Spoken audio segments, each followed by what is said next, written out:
अगर मैं आपसे कहूं कि 8 घंटे पढ़ना कोई मुश्किल नहीं है, लेकिन गलत तरीके से 3 घंटे भी पढ़ लेना ये बहुत खतरनाक हो सकता है। तो क्या आप बिलीव करेंगे?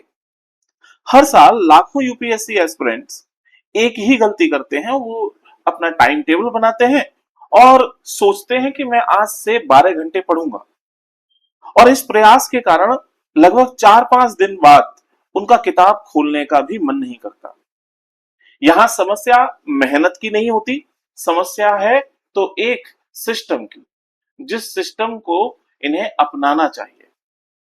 तो आज इस वीडियो में मैं आपको कॉग्निटिव साइंस के माध्यम से ये समझाऊंगा कि आप किस प्रकार से डेली फोकस्ड होकर 8 घंटे पढ़ सकते हैं और लगातार आप इसमें कैसे इंप्रूव कर सकते हैं। और इसमें आपको कोई थकावट नहीं होगी, कोई बर्नआउट नहीं होगा, आपको एडिशनल कोई मोटिवेशन की आवश्यकता नहीं होगी और आपका मेंटल एग्जॉशन भी नहीं होगा। तो सबसे पहले बात आती है कि बिगेस्ट मिथ क्या है। The biggest myth about studying 8 hours. The biggest myth is 8 hours means 8 hours glued to a chair. 8 घंटे की स्टडी का मतलब ये थोड़ी ना कि सुबह आप 12 बजे से बैठ गए, 12 बजे से बैठे बैठे आप सीधे 8 बजे उठ रहे हो। आप कंटिन्यू चेयर से चिपक जाना, इसका तात्पर्य इससे नहीं है। आप पूरे दिन में आप देखिए पढ़ने के लिए टेलीग्राम का भी यूज करते हो, बहुत सारे नोट्स रीअरेंज करते हो, वो भी पढ़ाई के समय में ही हो रहा है, पढ़ने के लिए कर रहे हो। कई बार ऐसा भी होता है कि आप अपने पेज की तरफ लगातार घूर रहे हो, लेकिन आपका जो दिमाग है, माइंड, वो कहीं और घूम रहा होता है। मन सबसे ज्यादा चंचल है, वो घूम रहा है कहीं किसी के साथ, कहीं किसी जगह पर, किसी घटना में अटका हुआ है, वो उलझा हुआ है। तो ये एक मिथ है कि क्या मैंने 8 घंटे की पढ़ाई कर ली, आपके सामने वो बुक खुली हुई है लेकिन 8 घंटे आप दिमाग से कहीं और थे, तो वो 8 घंटे तो वेस्ट हुए, क्वालिटी वहां पे कुछ मिली नहीं। वास्तविकता क्या है? 8 hours means 8 hours of focused. आपने कितना फोकस होकर पढ़ाई करी है, हाई क्वालिटी लर्निंग आपकी कितनी है, ये अगर आपने हाई क्वालिटी लर्निंग का टाइम ड्यूरेशन 8 घंटे कर लिया तो ये ठीक है, और यही होना चाहिए। The brain actively processing, not passively present. और इस 8 घंटे में जो आपका ब्रेन है, जो कुछ आप पढ़ रहे हो उसके ऊपर एक्टिवली प्रोसेस कर रहा है। यूपीएससी की तैयारी के समय घंटों को मायने नहीं किया जाता, क्वांटिटी मायने नहीं रखती, आप कितना बेहतरीन पढ़ते हैं, आपकी समझ कितनी बेहतरीन हो रही है, क्वालिटी मायने रखती है। So hours don't create success. Number of hours बढ़ा देने से सक्सेस नहीं मिलेगी। आप कितने प्रोडक्टिव हैं, आपके आपने जितनी मेहनत करी है उस दिन 8 घंटे बैठे, तो 8 घंटे का निचोड़ कितना निकला, केवल 2 घंटे का निकला है, इट मीन वो उस दिन आपकी 2 घंटे की स्टडी हुई। So why most student burn out. अब बर्न आउट का मतलब समझते हैं कि भाई बर्न आउट क्या है। बर्न आउट को हिंदी में कहते हैं थकावट। लेकिन ये थकावट, थोड़ा सा बर्नआउट जब पढ़ाई कर रहे हैं तो और भी कुछ ज्यादा है। बर्नआउट तब होता है जब आपका दिमाग लगातार एनर्जी खर्च करता है लेकिन उसे रिवार्ड नहीं मिलता। अब सोचिए आप कोई मेहनत कर रहे हैं और मेहनत का प्रतिफल ना मिले, रिजल्ट ना मिले, तो फिर एक समय के बाद वो काम करने का मन नहीं करेगा। ऐसा ही पढ़ाई के समय होता है। Burnout is not caused by studying too much. बहुत ज्यादा पढ़ने से कोई दिमागी थकावट नहीं होती है। It is caused by studying without recovery. आपके अंदर कोई रिकवरी आप महसूस ही नहीं कर रहे और आप पढ़े चले जा रहे हो, तो दिमाग थकने लगेगा। वो कहेगा क्या थका हुआ काम कर रहे हो बार बार, कुछ प्रोडक्टिव हो नहीं रहा, तुम्हारे अंदर कुछ इनरिचमेंट नॉलेज की हो नहीं रही, मार्क्स बेहतर आ नहीं रहे, तो ऐसे पढ़ने का क्या फायदा।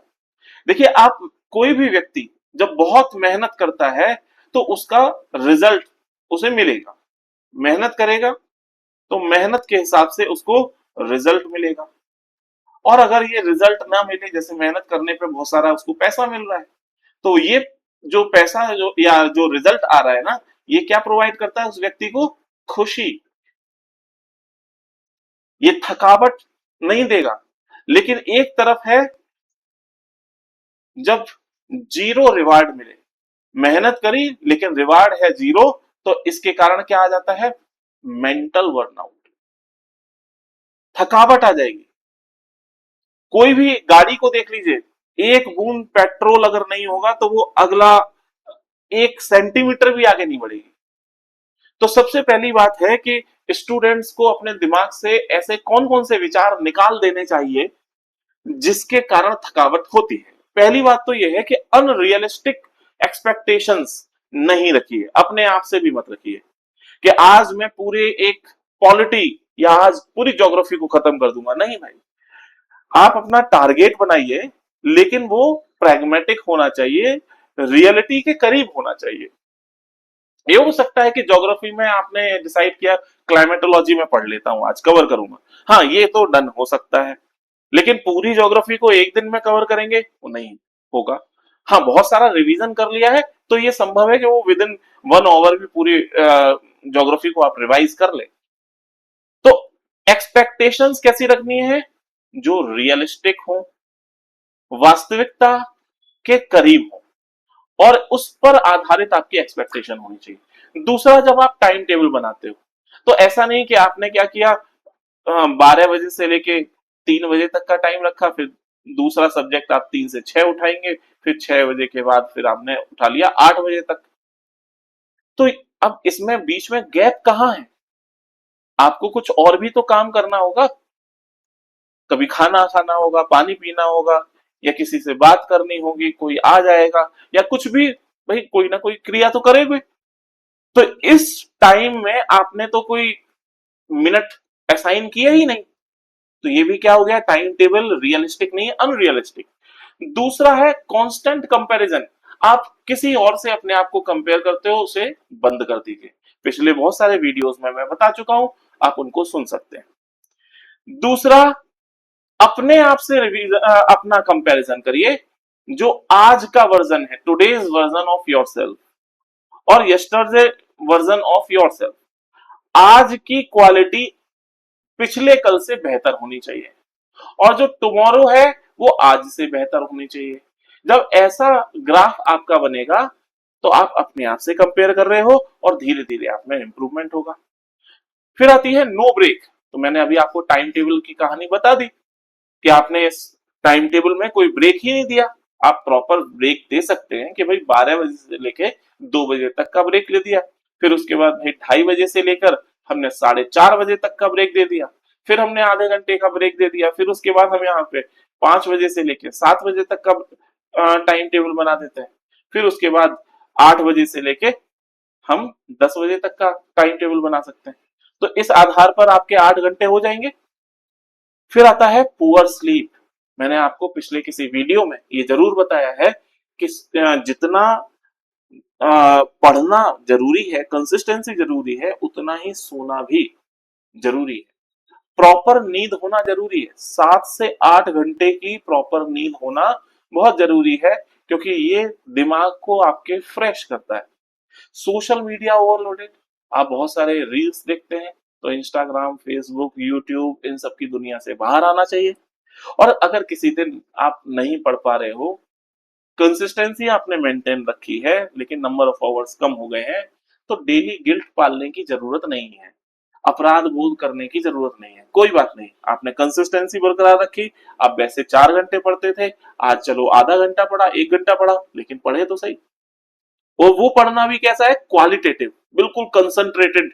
एसिड होता है ना, जैसे उसको डाइल्यूट किया जाता है, तो अभी आपका जो स्टडी आवर्स है वो डाइल्यूट है, बिल्कुल कंसंट्रेटेड होना चाहिए। सो कंसिस्टेंसी ऑलवेज डिफीट इंटेंसिटी। आपको नंबर ऑफ आवर्स की इंटेंसिटी नहीं बढ़ानी, इस इंटेंसिटी को बीट करने का काम, इसको हराने का काम कौन कर सकता है, कंसिस्टेंसी, लगातार सतत रूप से चलते रहने की प्रक्रिया। देखिए, अधिकतर लोग जो क्वेश्चन पूछते हैं वो ये पूछते हैं कि सर टॉपर्स कितने घंटे पढ़ते हैं, तो मुझे कितने घंटे पढ़ना चाहिए, how many hours did you study. लेकिन क्या क्वेश्चन आपको सही पूछना चाहिए, ये तो बिल्कुल गलत क्वेश्चन है। सही क्वेश्चन, ये अधिकतर टॉपर्स ये क्वेश्चन पूछते हैं कि sir how consistently did you study, सतत रूप से मैं कैसे पढ़ सकता हूं सर, मुझे भी थोड़ा सा आइडिया दो। कंसिस्टेंसी बरकरार रखनी, आप मेरे हर वीडियो में इस शब्द पर बहुत जोर पाएंगे। क्यों? क्योंकि ये बहुत इंपॉर्टेंट है। No one clears UPSC on 114 hours day. 14 घंटे पढ़ाई करके, 12 घंटे पढ़ाई करके सफलता हाथ नहीं लगती। आप कितने क्वालिटी, आपकी अंडरस्टैंडिंग बढ़ रही है, उसकी क्या क्वालिटी है पढ़ने की, वो मायने रखती है। तो अब आते हैं 8 आवर ब्लूप्रिंट। समस्या है तो समस्या का समाधान है, तो समाधान में आपको यहां पर कॉग्निटिव साइंस के थ्रू बता रहा हूं। तो देखिए 8 घंटे पढ़ना है हमें दिन में। अब ये 8 घंटे आप किसी भी समय उठ सकते हो। कुछ बच्चे सुबह 4 बजे 5 बजे उठते हैं, कुछ बच्चे लेट नाइट स्टडी करते हैं तो सुबह 9-10 बजे उठते हैं। तो अपने हिसाब से आप वो नंबर ऑफ आवर्स को टाइम के हिसाब से सेट कर सकते हैं कि आप सबसे पहले देखिए जितने भी स्टडी सेशन है ये 2-2 घंटे के हैं, 2 आवर्स। तो जब आप सो के उठेंगे तब आपका माइंड एकदम फ्रेश है, तो जो आपको सबसे ज्यादा टफ सब्जेक्ट लगता है आप उसे पढ़िए, क्योंकि आपकी एनर्जी पीक है। और इस वक्त फोन अपने पास बिल्कुल मत रखिए, फोन के बारे में भी बात करेंगे। फोन बिल्कुल जीरो, फोन किसी से बात नहीं करनी है। इसीलिए सुबह का समय सबसे अच्छा होता है, क्योंकि बहुत सारी जनता सो रही होती है, तो किसी को फोन ही क्यों मिलाना, इससे बचिए।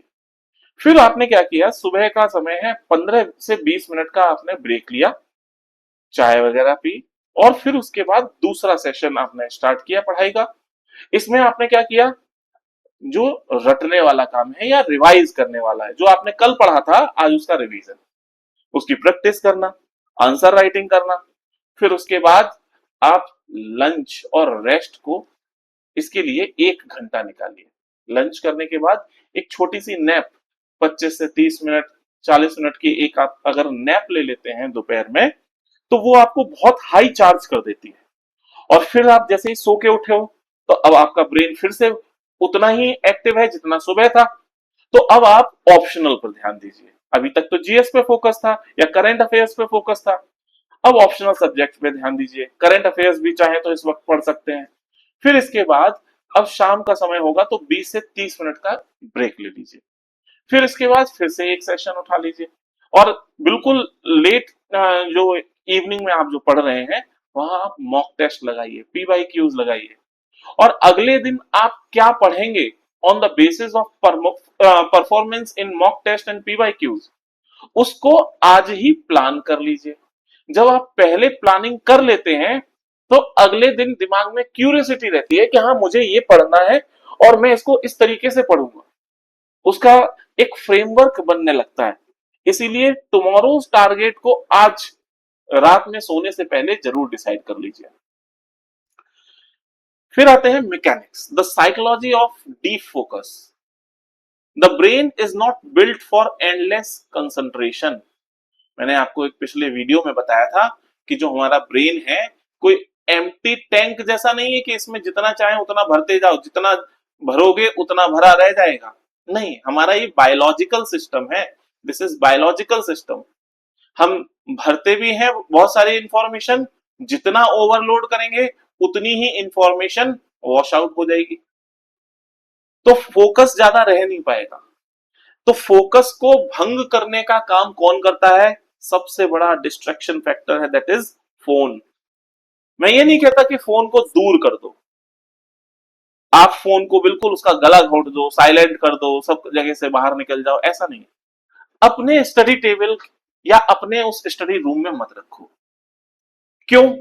क्योंकि अगर आपने स्टडी टेबल पे रखा है और वो जैसे ही कोई उसमें नोटिफिकेशन आया, आपका तुरंत फोकस उधर शिफ्ट हो जाएगा और दोबारा से आपका फोकस पढ़ाई में लगने के लिए 15 से 20 मिनट लगेंगे। इंपॉर्टेंट कॉल आ सकती है, आपके घर से आ सकती है, किसी व्यक्ति को बहुत अर्जेंसी हो सकती है, तो ऐसे में फोन को साइलेंट तो नहीं करना चाहिए, लेकिन दूसरे कमरे में रख सकते हो, दूर रख सकते हो, जिससे कि आपकी आंख उसके ऊपर न जाए। हाँ, बहुत बज रहा है फोन तो आप जाके बात कर सकते हैं, अदरवाइज मतलब नहीं। ये आपके फोकस को डिस्ट्रैक्ट करता है।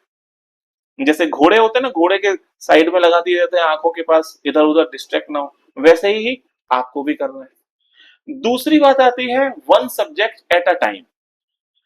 होता क्या है कि जब स्टडी टेबल पे बहुत सारी बुक्स रखी होती हैं, तो अगर मैंने ज्योग्राफी की बुक उठाई तो history, polity, science and tech, economy, बाकी सब वो जो बुक्स हैं, वो जो सब्जेक्ट हैं, वो कहते हैं अरे मैं भी हूं, मुझको भी पढ़ लो, मुझे भी देख लो। तो लगता है कि अच्छा इसको मल्टीटास्किंग कर लेते हैं। तो कई सारे सब्जेक्ट एक साथ पढ़ने की जरूरत नहीं है आप, और तुरंत स्विच करने की जरूरत नहीं है। आप थोड़ा थोड़ा समय दीजिए। आपने 2 घंटे अलॉट किए हैं, तो 2 घंटे उस सब्जेक्ट को पढ़िए, one subject at a time. तीसरी बात आती है एंड विद वन सेंटेंस। और वो वन सेंटेंस क्या है? What will I start with next. मैंने क्या बताया था पीछे वाले स्लाइड में कि आप शाम को रात में सोने से पहले ये डिसाइड जरूर कर लीजिए कि अगले दिन सुबह उठकर या पूरे दिन आप क्या पढ़ने वाले हैं। तो क्या होगा यहाँ पर? आपका दिमाग जो सुबह आप चिंता करेंगे ना, सोचेंगे, वो सोचने में समय व्यर्थ नहीं होगा, दिमाग की एनर्जी सेव हो जाएगी। तो it remove the friction of restarting the hardest part of any session. किसी भी गाड़ी को जब हम स्टार्ट करके दौड़ाते हैं, तो पहले गियर में जब गाड़ी उठती है तो बहुत सारा फ्यूल कंज्यूम करती है। तो ये काम तब कर लो जब पूरा दिन का एंड हो रहा है। ये 3 काम आपके फोकस को बढ़ाने वाले हैं। इन 3 कामों को अगर आपने फॉलो किया तो psychology of defocus. Now what UPSC toppers actually do. Aspirants और टॉपर्स में डिफरेंस क्या है? एस्पिरेंट्स सोचते हैं do I feel like studying today. क्या आज मुझे ऐसा फील हो रहा है कि मैं पढ़ रहा हूं, आज में जी रहे हैं।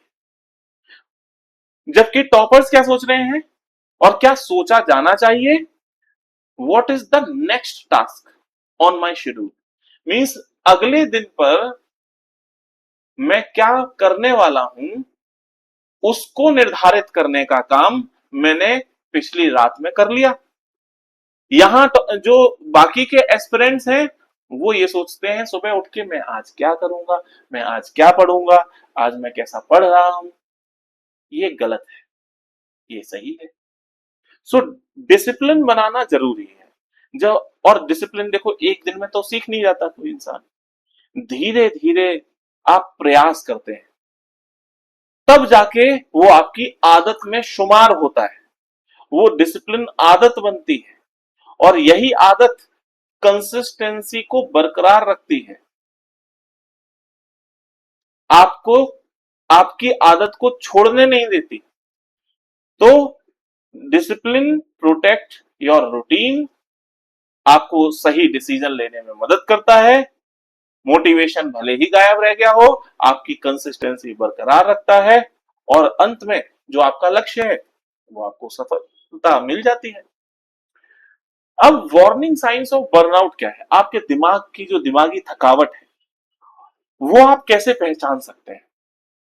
तो उसके कुछ साइन मैंने आपको यहां पर बताए कि अगर आपको कुछ जो ये 5 गतिविधियां हैं, ऐसी 5 फीलिंग्स आपको लग रही हैं, तो आप समझ लीजिए कि आप दिमागी रूप से थक चुके हैं।